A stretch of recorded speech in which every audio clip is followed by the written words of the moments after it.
Hey guys, I wanted to give an update on my reading of Solenoid by Mircea Cartarescu. I finished part 1, which is the first 16 chapters, 163 pages, and it's been a very interesting and also honestly very confusing experience for the majority of that. Um, but what I want to focus on here is especially chapter 12 in the first part, because that's really the chapter that this book sort of starts to make some sense, and some much needed dots are beginning to sort of be connected. In chapter 12, we sort of get the psychological and metaphysical origin story of our protagonist. Has decided that he wants to write this account of what he calls the anomalies in his life. It will not be a novel because it won't be fiction, he says, at least not all of it. So we are kept in this ambiguous state of not really knowing what to make of most of what's going on. In chapter 12, he recollects the first of this anomaly that has happened to him in his life, which is a mix of his own told memories and some, snippets from things he've heard from his parents and other observations that he has done. But basically, the story is around his own birth, where it turns out that he is a survivor twin from a complicated pregnancy and complicated birth, where his twin brother eventually died. But he recollects a memory that, even though he says that he cannot remember it, he will never forget it. So again, we have this sense of ambiguity. And of course, the impossibility of someone remembering their own birth. But we get the story of him and his twin brother when they are 1 year old and they are sick and they have a high fever, get rushed to the hospital. And as the doctors are examining them, the doctors are completely puzzled and dumbfounded about his twin. The doctor tell his parents that his twin brother is mirrored, meaning all organs inside of his twin brother is mirrored in the wrong place, sort of organized around a vertical axis, but everything being in the opposite location of where it normally is.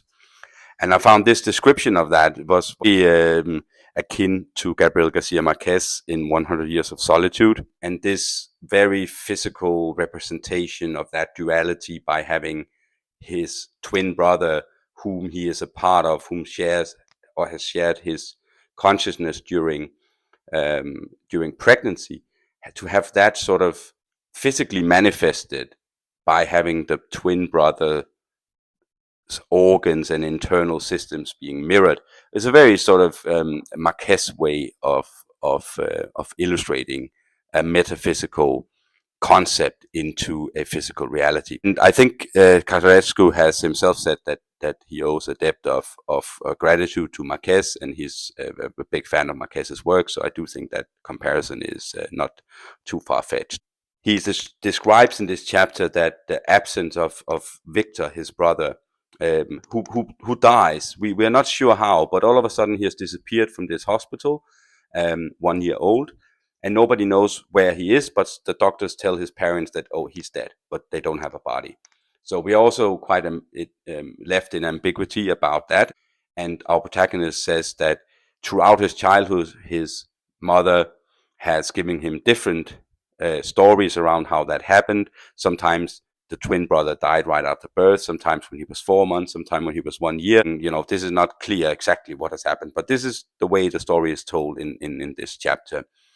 And the absence of his twin brother creates this permanence, feel of loss, and our protagonist is often contemplating this duality, this loss of his other part, his other part of his consciousness, and he's musing over other lives lived in a multiverse. And it also explains some of his psychological trauma. He's also suffering, I think, from some survivor's guilt that is connected to that. And the whole absence of his twin brother is something that really marks his childhood experiences from there on. And his parents are also absolutely overcome with fear anytime that he has any symbol of being sick. So he's completely smothered and overly looked after.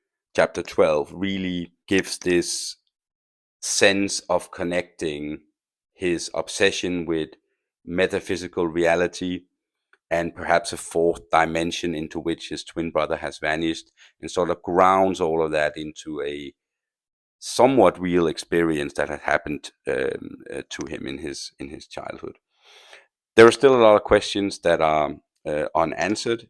That's all I had to say about chapter 12. I'm more and more positive about this novel. I think it's highly interesting. So far, it has lacked some editing. Cartarescu has said that he wrote 2 pages a day and he never went back to edit any of it. And I believe him. That is quite evident in the first 100 pages or so of this novel. It's a sprawling um, stream of consciousness type of narrative where we constantly sort of intermingle between early childhood memories, present day, and we have one chapter where we go in one direction and suddenly we just go down something completely different.